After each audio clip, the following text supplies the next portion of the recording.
Hello students, कैसे हो। एक बार फिर से मैं देवांग सर आर्यन क्लास में से ऑर्गेनाइजेशन ऑफ कॉमर्स का लेक्चर लेके आ रहा हूँ। आगे हमने ये चैप्टर में बहुत सारा पढ़ लिया है। वैसे भी चैप्टर थोड़ा पढ़ने में लंबा है, लेकिन एक नोट मैं आपको बताता हूँ कि जैसे जैसे चैप्टर आगे हम पढ़ रहे हैं वैसे वैसे पीछे जितने भी मैंने पॉइंट्स वाले आंसर आपको सिखाए हैं उसकी पॉइंट्स की एक नोट बनानी है आपको। नोट इन द सेंस आपको अपने लिए बनानी है। जब भी आप एग्ज़ाम ओरिएंटेड काम करने जाते हो, एग्ज़ाम में लर्न करने जाते हो, बराबर, एग्ज़ाम के लिए लर्न करने के लिए बैठते हो, तो उस वक्त आपको ये पॉइंट वाली नोट्स बहुत काम में लगेगी, बराबर। इससे क्या होगा कि आप एक अच्छा स्टडी भी कर पाओगे। कोई भी आपके पास कोई ओल्ड डायरी पड़ी हुई है या फिर ओल्ड नोटबुक पड़ी हुई है, उसको आप फॉलो कीजिए। उसमें सिर्फ आपको क्या करना है, चैप्टर वाइज जो भी क्वेश्चन आते हैं वो क्वेश्चन प्लस उसके पॉइंट्स लर्न करने के लिए जो मैंने आपको सिखाया है वो आप उसके अंदर लिखिए। उसके सिर्फ हमको नोट्स रखनी है, ठीक है। हम स्टार्ट करते हैं, बराबर। चैप्टर नंबर 1 जहाँ से बाकी था वहाँ से, लेकिन थोड़ा माइंड फ्रेश हो जाए उसके लिए थोड़ी एक बहुत प्रेयर जो है वो हम कर लेते हैं, बाद में हम स्टडी स्टार्ट करते हैं, ठीक है।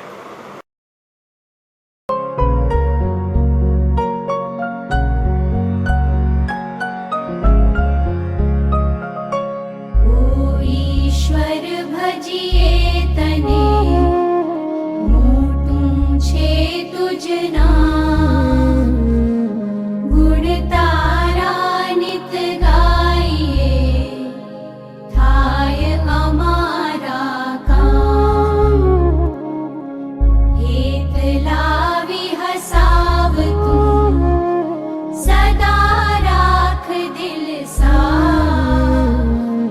भूल कदी करिए अमे तो प्रभु कर जे मां।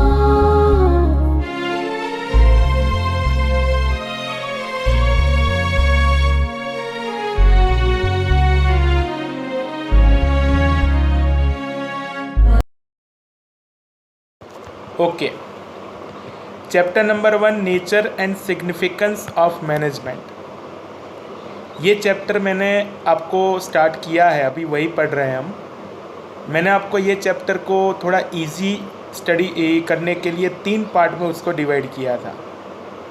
फर्स्ट पार्ट में हमने पढ़ लिया nature of management, importance of management, levels of management. Second part में हमने पढ़ लिया फंक्शंस ऑफ मैनेजमेंट, बराबर। और आज थर्ड पार्ट पढ़ेंगे हम फंक्शनल एरिया ऑफ मैनेजमेंट, बराबर। ध्यान रखना, बराबर। स्टार्ट कर रहे हैं हम। ओके, फर्स्ट चैप्टर का थर्ड पार्ट, वैसे कोई पार्ट टेक्स्ट बुक में है नहीं, पहले भी मैंने बताया है आपको। फंक्शनल एरिया ऑफ मैनेजमेंट, बहुत सारे फंक्शनल एरिया होते हैं, लेकिन हमारे सिलेबस में टोटल नंबर ऑफ 4 हमको पढ़ने हैं।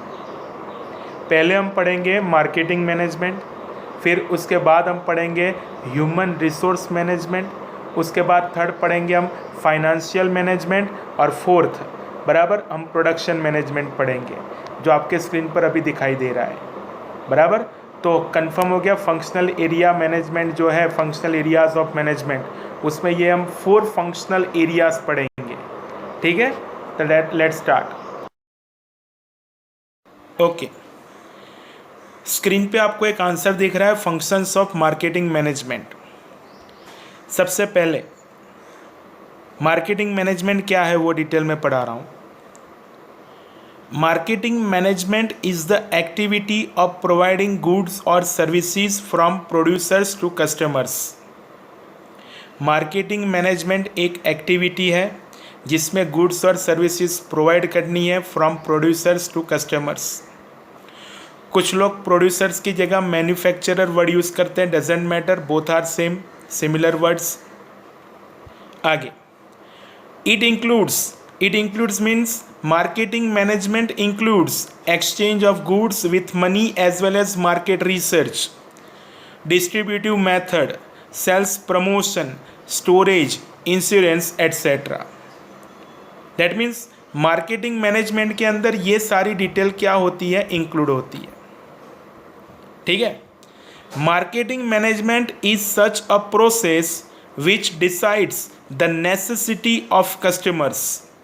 It is converted into goods or services. And then these goods or services are finally made available to the customer, consumer or users. Marketing management एक ऐसी प्रोसेस है जिसमें जो भी कस्टमर कंज्यूमर होते हैं उनकी नेसेसिटी डिसाइड की जाती है, बराबर। उनकी नेसेसिटी को पहचानने के बाद कौन से टाइप की गुड सर्विसेज उनको चाहिए उस तरीके से वो प्रोवाइड की जाती है। ठीक है, आगे it gives means marketing management gives importance to maximum utilisation of resources and profitability of the organization or business unit. Marketing management aims at creating demand for goods or services. The main element are goods and services. Physical distribution policy, price policy, increase in sale, packaging, etc. इतने सारे functions marketing management में follow किए जाते हैं, लेकिन मैं एक knowledge के तौर पे बता रहा हूँ। Former president of American marketing association Neil Borden, professor Neil Borden, functions of marketing management को मार्केटिंग मिक्स नाम देते हैं, और मार्केटिंग मिक्स के अंदर वो 4P इंक्लूड करते हैं। 4P मीन्स आपकी स्क्रीन पे लास्ट में एक डायग्राम दिख रहा है। 4P means first P product mix, second P price mix, third P physical distribution mix, fourth P promotion mix.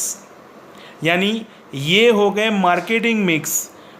Marketing mix means functions of marketing management, जिसको हम आगे ब्रीफली हम पढ़ेंगे। अब जो 4P मैंने आपको आगे बताए वो 4P का डिस्क्रिप्टिव एक स्टडी हम कर रहे हैं। स्क्रीन पे आपको दिख रहा है first point, first P means product mix.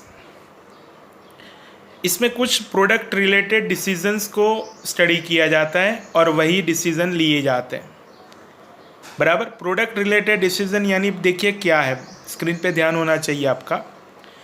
The decision regarding development of new product और existing product includes in this matter: appearance, colour, size, shape, weight, print, packaging, guarantee of work, offer, sales services, variety of products, etc. The decisions regarding product being studied in product mix. यानी ये point हमको suggestion दे रहा है product regarding जो कुछ भी questions या decision होते हैं जिसका स्टडी इसमें किया जाता है, बराबर। 2 मार्कर में भी आपको पूछ सकते हैं कि प्रोडक्ट रिलेटेड कौन से क्वेश्चंस है जो मार्केटिंग मैनेजमेंट में स्टडी किए जाते हैं। Okay, then second price mix, यानी प्राइस रिलेटेड जो भी क्वेश्चंस डिसीजंस हैं वो यहाँ पे स्टडी किए जाएंगे। In modern time a customer expand availability of better quality of goods at reasonable rate. Therefore, almost care should be taken while deciding the price of the product.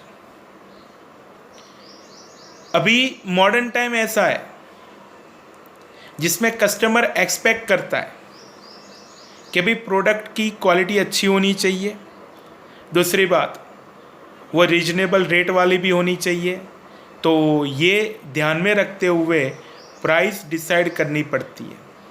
Price reasonable होनी चाहिए, competitive होनी चाहिए। ठीक है, continue हो रहा है उसमें। The price decision includes sales policy, credit policy, policy regarding discount, wholesale और retail sale, and also commission, to commissions to mediators etc. are also going to be considered. In short price related जो कुछ भी decisions होते हैं जो इसमें study किए जाते हैं. तो ये हो गया सेकेंड पी. फर्स्ट पी था product mix, second P price mix, third P आ रहा है डिस्ट्रीब्यूशन मिक्स, जिसको हम पूरा थर्ड पी यानी फिजिकल डिस्ट्रीब्यूशन मिक्स भी बोल सकते हैं. यानी डिस्ट्रीब्यूशन जो होता है गुड्स का, उसके रिलेटेड जो कुछ भी डिसीजन है ये इसके अंदर स्टडी किए जाएंगे. Distribution mix include decisions regarding various ways of selling like direct selling through the wholesaler, retailer, agents as well as problems related to transportation etc. Distribution mix is related to the size and scope of a business unit.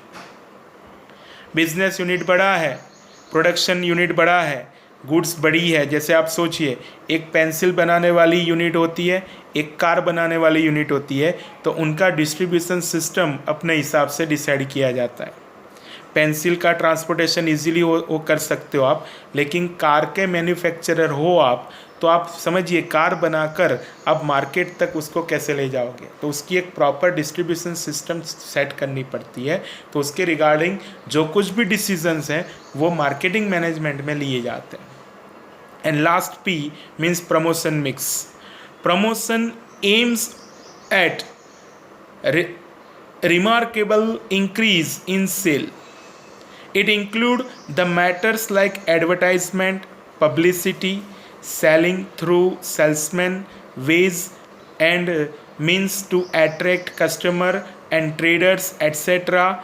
Though promotion mix is expensive, it leads to increase in sale, which results into higher profitability. यानी promotion mix ऐसा है जिसमें advertisement और publicity ये सब करना पड़ता है प्रोडक्ट के लिए, जिसकी वजह से उसका सेलिंग क्या होता है, इंक्रीज़ होता है. तो ये मार्केटिंग मैनेजमेंट का एक पूरा फंक्शन हमने पढ़ लिया 4P के नाम से.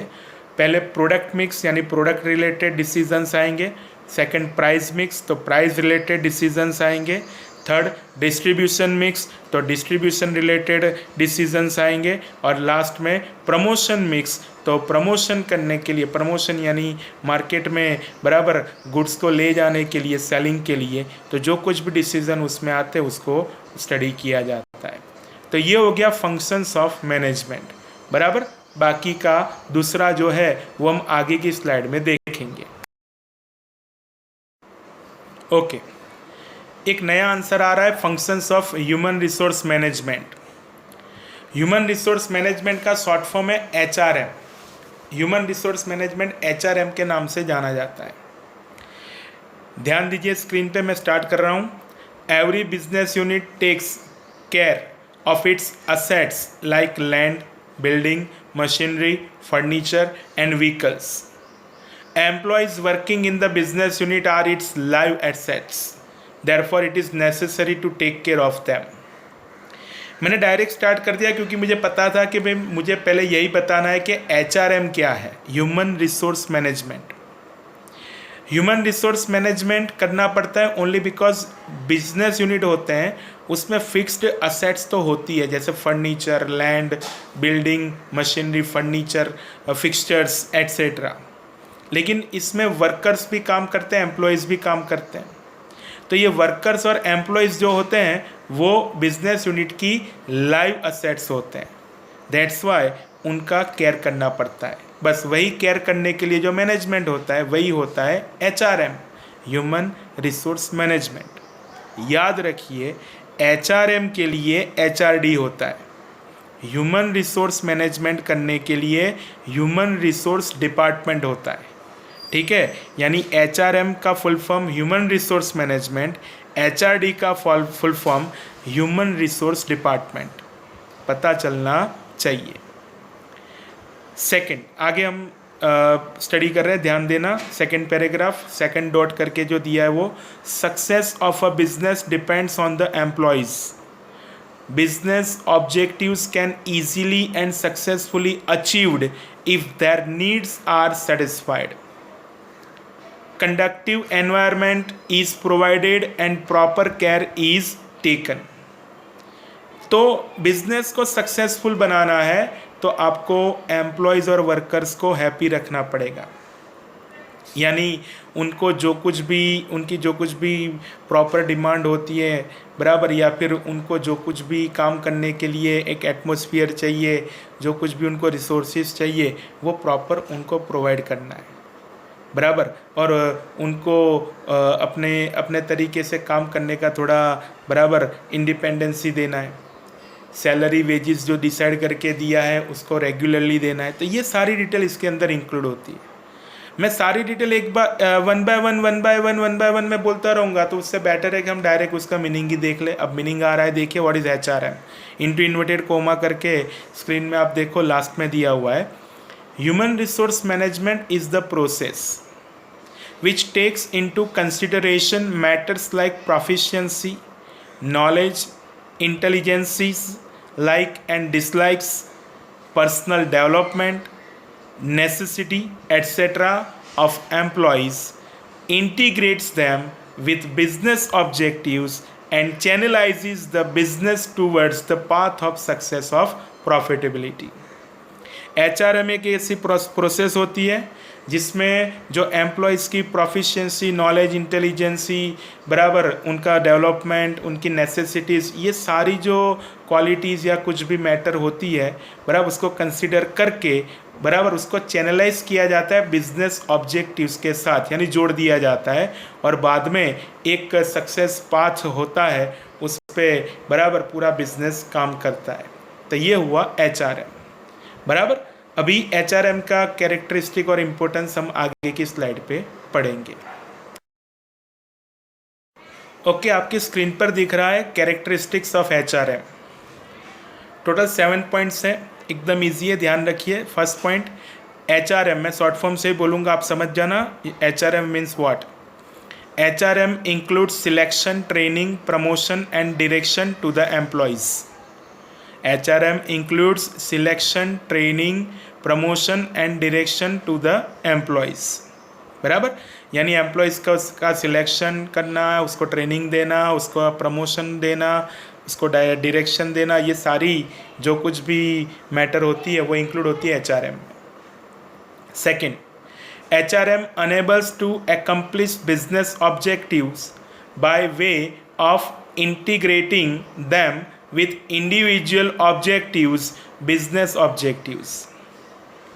HRM accomplishment of business objectives का जो वे होता है बराबर, उसको इंडिविजुअल ऑब्जेक्टिव्स जो एम्प्लॉयज़ और वर्कर्स के होते हैं उसके साथ जोड़ता है, यानी कनेक्ट करता है, और बाद में उसको इंटीग्रेट करके सक्सेसफुली इम्प्लीमेंट करता है बराबर।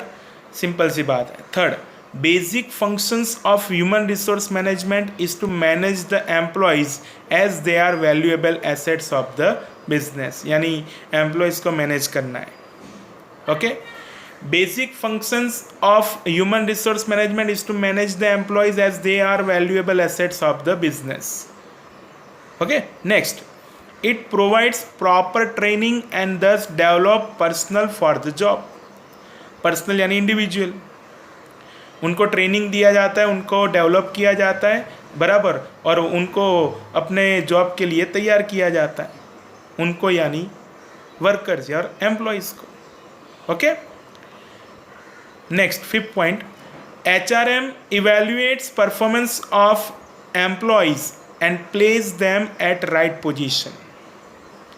उनका काम जो होता है उसको इवेल्युएट करता है और उनको प्रॉपर जगह पे बराबर रिक्रूट करता है बराबर। अगर वो लोग पहले से ही वो प्रॉपर जगह पे अच्छा काम कर रहे हैं तो उनको वहाँ पे प्रमोशन भी मिलता है, ट्रांसफ़र भी मिलता है।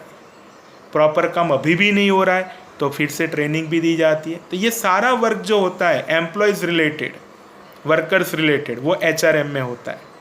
Okay, next, efficient management and reduce labor turnover rate and can maintain skillful employees for a longer period of company और business unit। business unit में skillful employees को रखने के लिए और जो भी वर्कर्स और एम्प्लॉयज़ आपने एक बार रिक्रूट कर दिए उसको लॉन्ग टर्म तक टिकाना है आपको, तो वो वर्क HRM करता है, वो वर्क HRM में किया जाता है, वो फंक्शंस HRM में इम्प्लीमेंट किया जाता है। आप समझिए, आपने ट्रेनिंग दे दिया कोई वर्कर को और वो अगर कोई बिजनेस यूनिट छोड़ के दूसरे बिजनेस यूनिट में चला जाएगा तो आपकी ट्रेनिंग का फ़ायदा किसको मिलेगा? दूसरे यूनिट को मिलेगा। इससे बेटर है कि आपने जो भी एम्प्लॉयज़ वर्कर को ट्रेनिंग दिया वो आपकी यूनिट में ही काम करे लॉन्ग पीरियड तक। जो लेबर होता है, जो एम्प्लॉय होता है, वो एक यूनिट में से दूसरे यूनिट में जाता है, उसका एक रेट होता है, उसको बोला जाता है टर्नओवर रेट। यहाँ पे वर्ड यूज़ किया गया लेबर टर्नओवर रेट, इसलिए मैं बात कर रहा हूँ, बराबर। और last point, as a part of HRM conducive atmosphere is provided to employees which ultimately boost their enthusiasm and efficiency. The values of the company are maintained and business objectives are achieved. बराबर, तो ये detail है। 7 points हो गए characteristic of HRM के। आप देखते जाना जो जो पॉइंट मैंने आपको एक्सप्लेन किए हैं, बराबर, वो कितने मार्क्स में आते उसके बाजू के ब्रैकेट में मैंने सब लिखा हुआ है स्क्रीन पे, वो भी आप देखते जाना तो आपको थोड़ा आइडिया भी आएगा, बराबर। और अब हम आगे पढ़ेंगे इम्पोर्टेंस ऑफ HRM। ओके, आज के लेक्चर का last answer, importance of HRM। 8 points आपके स्क्रीन पे दिख रहे हैं, जल्दी ख़त्म हो जाएंगे। Efficiency of employees tend to increase, यानी एफिशिएंसी इंक्रीज होती है HRM से। Second, profitability of business increase, business profit increase होगा। जो ऐसा बोला जाता है कि mind your man, man will mind everything for you, यानी आप अपने मैन यानी एम्प्लॉयज़ वर्कर्स को अच्छी तरीके से संभाल लीजिए, वो आपका पूरा का पूरा बिजनेस यूनिट संभाल लेंगे। बस वही होता है प्रॉफिटेबिलिटी, ठीक है। Business prestige is maintain, proper HRM होता है, बिजनेस प्रेस्टीज बढ़ती है। Higher standard for the quality of goods और सर्विसेज आर मेंटेन, जो भी गुड्स सर्विसेज आप प्रोवाइड करते हो तो उसकी क्वालिटी बढ़ जाती है, हायर स्टैंडर्ड वाली हो जाती है if you implement proper HRM। Feeling of oneness among employees is developed, feeling of oneness यानी उनका म्यूचुअल जो होता है, वर्कर्स एक दूसरे के साथ जो काम करते हैं, जैसे आप सोचिए आप स्टूडेंट्स हो, क्लासमेट्स हो एक दूसरे के, तो आपका फीलिंग ऑफ वननेस होता है।